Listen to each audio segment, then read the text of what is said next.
اعوذ باللہ من الشیطان الرجیم بسم اللہ الرحمن الرحیم ولا حول ولا قوت الا باللہ العلی العظیم۔ ہمارے اس ماہ مبارک رمضان میں کوشش ہے کہ ہم رمضان کو امام زمانہ کے مہینے کے طور پہ سوچیں، اور اس دعا افتتاح کے ذریعے ماہ مبارک رمضان اور امام عصر کے درمیان کے روابط کتنے زیادہ ہیں ان لمحوں کے بارے میں سوچیں، اور اس ماہ کے ہر لمحے میں جو بھی اذکار پڑھیں ان اذکار کے انوار میں امام کا ذکر، ان کی یاد اور ان کی فرج کے لیے دعا اور ان کے دور حکومت کی تیاری سے اپنی روح کو مضبوط کریں، انتظار اور امید کو قوی کریں۔ ہمارا رمضان ایسا ہونا چاہیے کہ امام کی یاد آوری کا مہینہ ہو، بالکل اسی طرح جس طرح ماہ محرم میں ہم امام حسین علیہ السلام کی یاد کو تازہ کرتے ہیں، یاد کو زندہ کرتے ہیں، بالکل اسی طرح ماہ مبارک رمضان میں امام وقت کی یاد کو ہم نے دوبارہ سے زندہ کرنا ہے۔ اور میرے خیال میں رمضان کا مہینہ مناسب ترین موقع ہے جس میں امام کے ظہور کے لیے خاص طور پر دعا کی جا سکتی ہے اور کام کیا جا سکتا ہے۔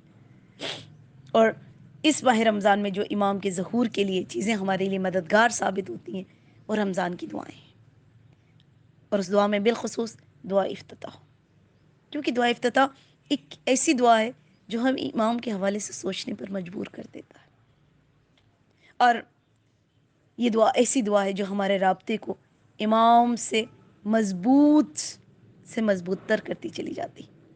لہذا اس دعا کو رمضان کی ہر رات میں پڑھنے کی بہت تاکید ہے، بہت اس کے فراز بہت عالی ہیں۔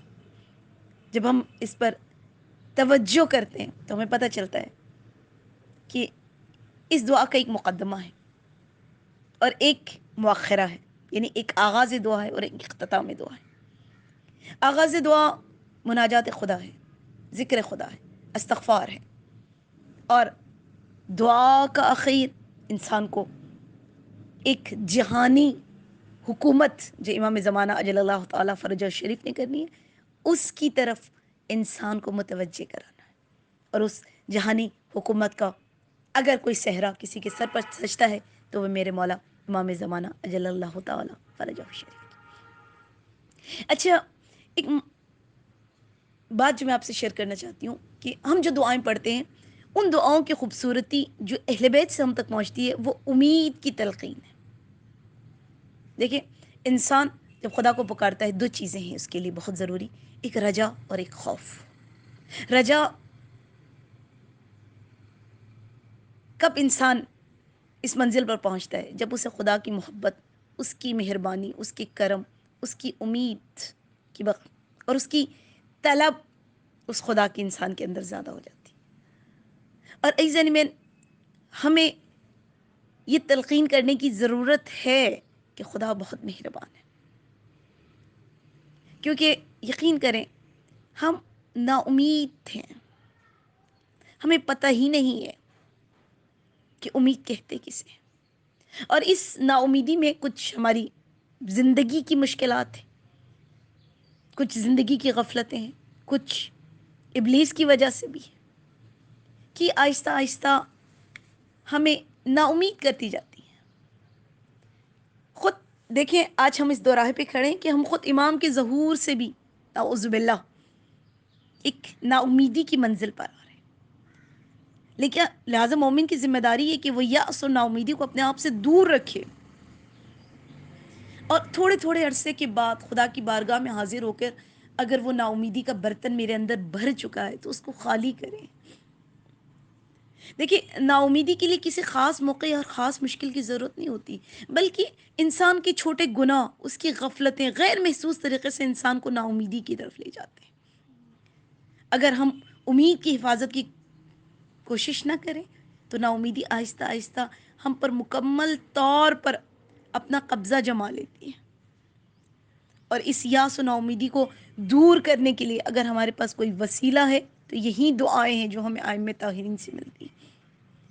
بلکہ یوں کہنا بہتر ہوگا کہ انسان اپنے امید کے مطابق خدا سے مناجات کرتا ہے، اپنے امید کے مطابق خدا سے استغفار کرتا ہے۔ انسان قیامت کے خوف سے استغفار نہیں کرتا، بلکہ خدا کی بخشش اور خدا کی مہربانی کو سوچ کر خدا سے استغفار کرتا ہے۔ پتہ ہے جو لوگ سحر خیزی نہیں کرتے، جو خدا سے مناجات نہیں کرتے، ان میں سے اکثر وہ افراد ہیں جو نا امید ہیں۔ لیکن انشاءاللہ عزیزان میں ہم آپ کو بتائیں گے کہ یہ امید اور یہ نا امیدی کے موضوع کا امام زمانہ کے ظہور سے کیا رابطہ ہے۔ چلیں پہلے اس کے دعا کے فراز پہ چلیں، پھر اس پر گفتگو کریں گے۔ کہتے ہیں فَكَمْ يَا إِلَٰهِ مِن قُرْبَةٍ قَدْ فَرَّجْتُ، خدائے پروردگارہ کتنی تکلیفوں کو تو نے مجھ سے دور کیا۔ ابھی کہا ہے یہی دعا ہم نے پچھلے فراز میں بھی آپ کے کانوں سے گزاری تھی، لیکن بہت تیزی کے ساتھ۔ یہ خود فراز کتنا ہے کہ پروردگار، میں اپنے آپ پر تلقین کرتی ہوں کہ میرا خدا بہت مہربان ہے۔ ہموم قد کشفتہا واسرت قد اقلتہا رحمت قد نشرتہا، خدا کتنی رحمتوں کو تو نے پھیلایا۔ وحلقت بلاء قد فککتہا، خدایا کتنی بلاؤں کے گھیرے میں تھا لیکن تو نے اس بلا کے گھیرے کو توڑ ڈالا۔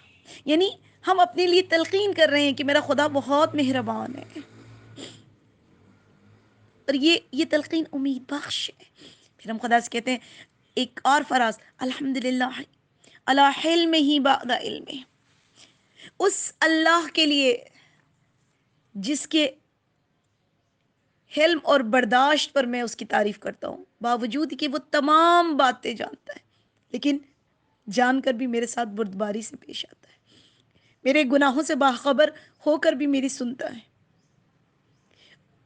میری گناہوں سے باخبر ہونے کے بعد بھی وہ پروردگار مجھے عطا کرتا ہے۔ والحمدللہ علی عفوہ بعد قدرتہ، خدا قدرت رکھتا ہے کہ مجھے سزا دے، لیکن اس قدرت کے باوجود بھی خدا مجھے معاف کر دیتا ہے۔ والحمدللہ علی طول اناتہ فی غضبہ، تعریف ہے اس خدا کی جو اظہار غضب کے طول دینے پر قادر ہے۔ وَهُوَ قَادِرٌ عَلَى مَا يُرِيدُ، وہ جو چاہے کر سکتا ہے لیکن وہ طول نہیں دیتا۔ یہ امید کو زندہ کرتے ہیں، اور ان دعاؤں کو زبان سے جاری کرنا بڑے خوبصورت اثرات رکھتے ہیں۔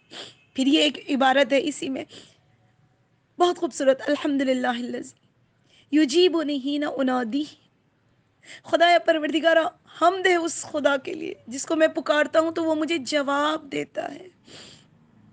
آپ نے دیکھا ہوگا کچھ لوگ سنتے ہیں جواب نہیں دیتے، کچھ لوگ سنتے ہی نہیں ہیں، لیکن میرا خدا کا کرم ہے وہ سنتا بھی ہے اور پھر مجھے جواب بھی دیتا ہے۔ وَيَسْتُرُ عَلَيَّ كُلَّ عَوْرَةٍ وَأَنَا أَعْصِيهِ، حمد ہے اس خدا کی کہ میں اس کی نافرمانی کرتا ہوں پھر بھی وہ میرے تمام عیوب کی پردہ پوشی کرتا ہے۔ وَيُعَزِّمُ النِّعْمَةَ عَلَيَّ فَلَا أُجَازِيهِ، وہ بڑی بڑی نعمتیں دیتا ہے مگر میں اس کا کوئی بدلہ نہیں کرتا۔ کبھی سوچے میں نے خدا کو بدلے میں کیا دیا؟ اس نے مجھے اتنا بڑا وجود عطا کیا، مجھے انسانیت عطا کی، اس نے مجھے رشتے عطا کی، اس نے مجھے زمین آسمان چاند ستارے پتہ نہیں کون کون سی نعمتیں عطا کی، اس نے مجھے فکر دی، اس نے مجھے علم دیا، اس نے مجھے عزت دی، اس نے مجھے مرتبہ دیا، اس نے مجھے مقام دیا۔ میں نے خدا کو کیا پلٹایا؟ خدایا تو بڑی نعمتیں دیتا ہے مگر میں اس کا کوئی بدلہ نہیں کرتا۔ فلم من موہبۃ ہنیئۃ قد اعطانی، حمد اس خدا کے لیے جس نے مجھے اتنی خوشگوار نعمتیں عطا کی۔ وعزیمۃ مخوفۃ قد کفانی، اور کتنی عظیم مصیبتوں سے پروردگار تو نے مجھے بچایا۔ وبہجۃ مونقۃ قد ارانی، خدا کتنی خوشنما خوشیاں مسرتیں مجھے دکھائیں۔ وبلیۃ موبقۃ قد درعنی، خدا پروردگارہ کتنی ہی ہلاک کرنے والی بلائیں تھیں جو تو نے مجھ سے دور کی۔ فَأُثْنِي عَلَيْهَا حَامِدًا، پروردگار میں ان ساری باتوں کی تیری تعریف کرتا ہوں. خدایا میرے پاس تعریف کے سوا کچھ بھی نہیں. وَاذْكُرُهُ مُسَبِّحًا، اور خدایا تیری تسبیح پڑھتے ہوئے میں تیرا ذکر کرتی ہوں کہ میرا خدا بہت کریم ہے. پروردگارا حمد کرتا ہوں اس پروردگار کا. بس آخری چند جملات بڑے خوبصورت ہیں. الحمدللہ الذی لا یحتق حجابہ، خدایا اس خدا کی حمد کرتا ہوں جو پردے عصمت کو چاک نہیں کرتا. ولا یغلق بابہ، جس کا دروازہ بند نہیں ہوتا. ولا یرد سائلہ، جس سے مانگنے والا کبھی خالی نہیں پلٹتا. ولا یخیب آمیل، جس کا امید کرنے والا نا امید نہیں ہوتا. ایسا میں یقین کریں، آج خدا سے مانگیں، آج اپنے اندر امید کو زندہ کریں. جب تک امید زندہ نہیں ہوگی، خدا کی قسم ہم اپنے امام کے لیے کچھ بھی نہیں کر سکتے. آج دنیا کی میڈیا ہمیں مایوس کر رہی ہے، ہمیں بتا رہی ہے کہ بشر جس حال میں گرفتار ہے بس اسی کے ساتھ ساری زندگی چلے گا. لہٰذا دنیا کے اوضاع کو ہم قبول کر لیں اور بہترین کا تصور نہ کریں.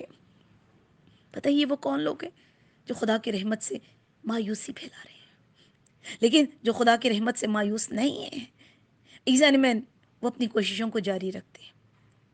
وہ سمجھتے ہیں کہ زمانہ اس سے بہتر ہو سکے گا، وہ اپنی نجات کے لیے کوشش کرتے ہیں.